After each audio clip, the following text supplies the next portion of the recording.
There are some years where Game of the Year is really easy to choose. Elden Ring, Baldur's Gate 3, and The Last of Us Part 2 come to mind. Then there are times like this year that are more difficult. There are a lot of great games this year, but not necessarily a standout heavy hitter. Enter Astro Bot, a throwback 3D platformer that pushes the genre forward, has excellent mechanics, and is a love letter to 30 years of PlayStation. It's an incredibly fun, charming game that had me smiling from ear to ear the entire time.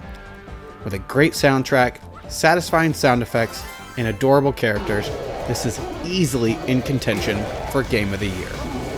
The game starts with Astro flying through space in his PS5 spaceship. You are attacked by an alien who steals pieces of your ship. You crash land on a planet, and now your job is to track down those pieces scattered around the galaxy.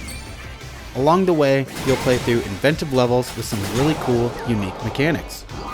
As you make your way through these levels, you'll find your missing bot friends that could be semi-generic bots, or they could be characters from different PlayStation games over the years.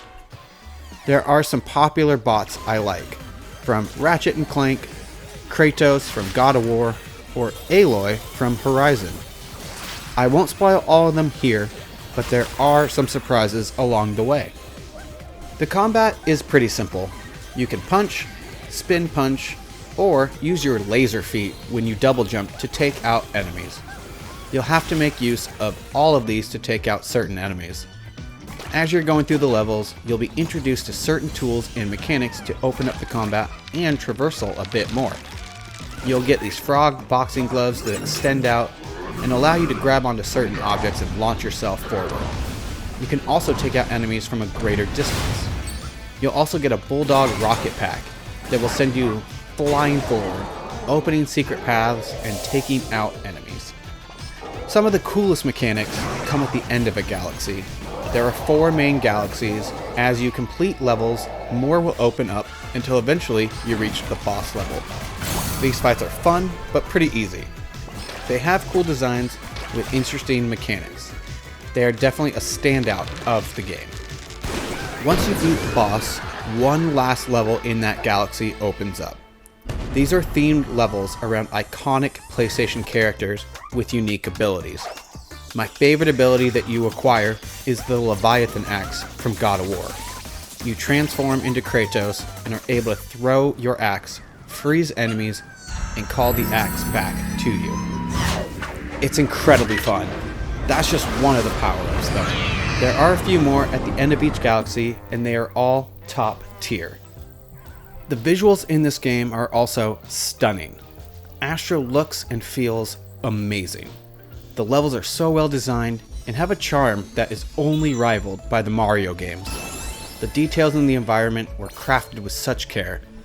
It's such a beautiful game that might be overlooked because it's more cartoony and less realistic. It has an incredible art design that is both family friendly and great to look at. But visuals aren't everything. You need fun mechanics, which this has, great level design, which this has, and a soundtrack that fits the theme and sets the tone, which this game has. The tracks are fun, upbeat, and really make you feel a part of the game. The normal levels have some really catchy tunes, but the character theme levels have remixed versions of their game's theme song. It's a great way to transport you to those worlds while staying true to Astro Bot. A cool design choice was the inclusion of a secret level galaxy. There are certain levels in the main galaxies that have a swirl icon. This lets you know that there is an alternate finish line that takes you to the secret galaxy. Here, you'll go through some tougher levels, providing a decent challenge and even more bots to collect. As you collect more bots and head back to your crashed ship, those bots will now occupy that space. You can interact with them, have a dance party, and acquire items that are unique to specific characters and the games they are from.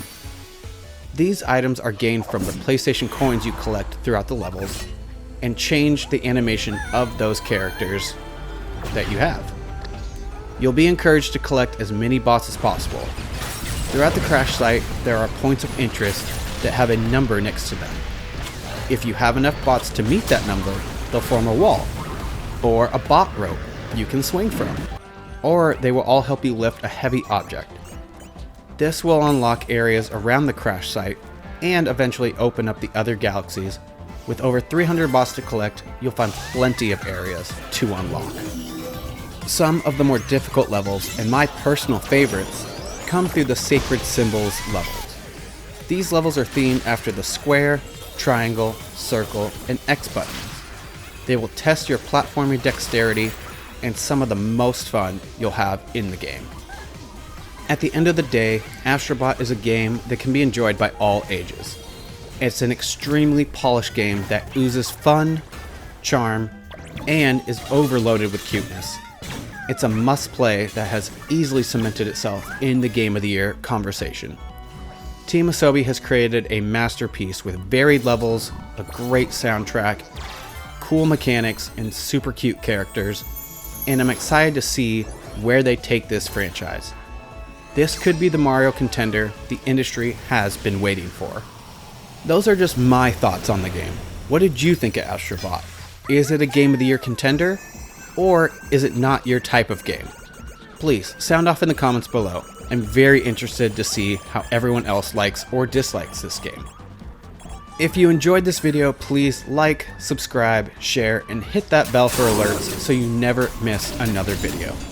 As always, thank you so much for watching, and I'll see you guys in the next one.